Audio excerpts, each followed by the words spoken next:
Па бела пред една година негде ја вдомивме од лајка, ја видовме на Facebook и ја вдомивме.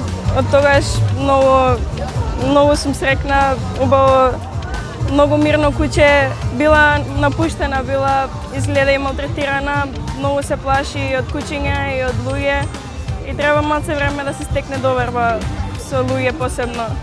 Нон-стоп имам друштво, дома се дружам со неизе, цело време е со мене, се шетаме. Многу ми го промени животот кон подобро.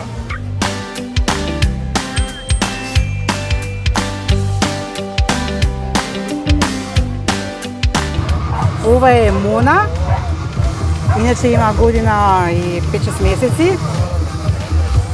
Покрај нејзиниот хендикеп, значи она е родена слепа.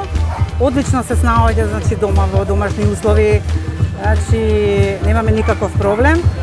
Исто така имаме и други две вдомено, едно имам баш онака од улица земено, а другото ми е исто така земено од напуштен двор и тоа не е со хендикеп.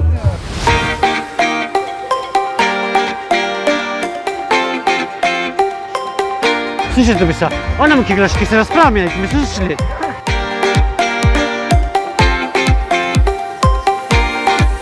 Како што гледате, негова најомилена забава е да си јаде сладолед. Тоа е негова одмилена посластица и најмногу ужива во тоа.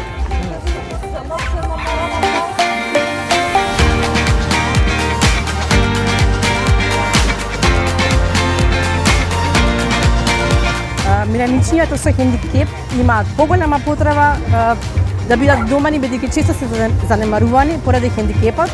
Се обврска, меѓутоа наградата да се грижи за животно што е со посебни потреби е уште толку поголема.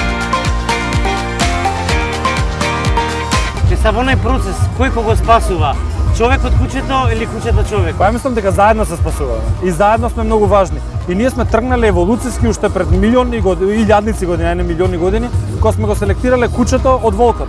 Всушност ние сме го земале за нашите потреби, да не ги чува овците, да не чува храната, да не предупреди од предатора кој доаѓа и така натаму.